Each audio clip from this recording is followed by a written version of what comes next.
His name is Safin. And what does he want? Revenge. Me. Vous êtes à Los Angeles ou? At Los Angeles, I'm trying to speak French because I'm early. Canadian. I know a little bit, but anyway, I just wanted to say how beautiful a film this was in terms of this relationship between Madeleine and Bond. And there was a scene that really struck me, and it's not a spoiler, but you're sort of like holding each other and you're looking at each other, and the way there was something about the way he touched you. I said to myself watching it, this is how a man really in love touches a woman. And it's very hard to act something like that. So if you could kind of talk about how you did create that intimacy with Daniel, that we get those real moments on screen, that I completely believed it. Yeah, it's true that in Inspector it was not that incarnated in a way, yeah. And so I really wanted this time when I read the script, and I wanted, like, my goal was to make this relationship believable. And I wanted, like, not to think about the fact that we were, like, in a James Bond film, but really like a love story between a man and a woman. And so for that, Carrie was great, because he wrote those scenes, those very intimate scenes, and yeah, I mean, they were great. I mean, they were great to shoot, and I think they were, like, also, like, it was important for the audience, yeah, to understand the real bond that they have together. Yeah, I've been using that phrase today too. I'm just going there. Everybody seemed very bonded in this movie. So the fact that this is the first woman to come back and have a 2-film arc, what do you think is so special about that connection between Madeleine and Bond? And because the first one was so shrouded in mystery, who she is, but we see a lot more of her. Can you speak about how does she feel about him? Is he the love of her life? How does she see him?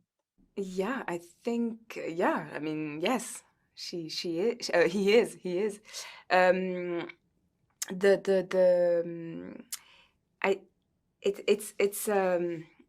It's interesting because I think that Daniel, gave so much depth to his character, and so we needed to have, in front of him, like, also a more complex woman, and so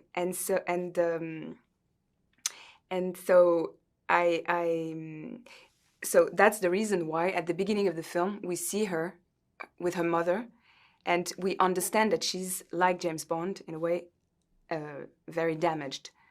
And they've, in a way, shared the same, like, the same problems. I mean, he's an orphan. We all know that he's an orphan, and I am too.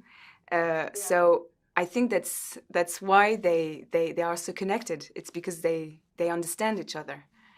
And yeah, it's also amazing because it's the first time that we see a Bond girl who's just vulnerable. It's vulnerable, and we get to understand her childhood, and where she comes from. Like the first scene, it's her. I mean, it's her and her mother, and then it's really, I think it gives, like, just more reality, and more it's more real, real. What, as an actress, bringing those emotional scenes to set, I think there were some set photos where you were just, in between takes, super emotional. So if you can talk about how that was for you, bringing that emotion, and how challenging it was for you. It was very challenging, very emotional, and also because it is Daniel's last James Bond. And that, when you saw the pictures, I think they were taken the day we shot the final scene, and it was very intense. Yeah, emotionally, it was the end of the shooting, and I was just overwhelmed, you know, and yeah, and it was. I mean, it's difficult to act, you know. It's not an easy thing, and yeah, it was. I felt a bit. I would say I felt the pressure a bit, and I really wanted to give the best. Yeah. Well, it's a beautiful performance.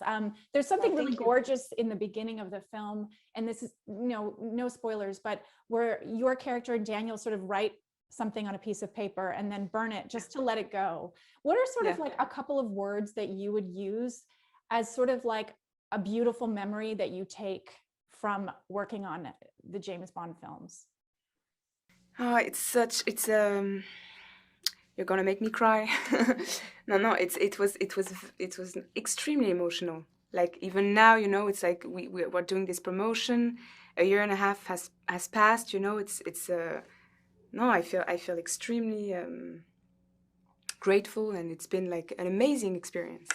You know, it's not only work; it's a human experience, and working with all those amazing people, you know, and also Carrie, the director. You know, I'm very thankful to him because he gave me this part, and Barbara Broccoli, Michael Wilson, the producers. I mean, I feel extremely lucky, very, very lucky, and it's something that I will cherish, you know, those memories all my life, and it's really, yeah, it is.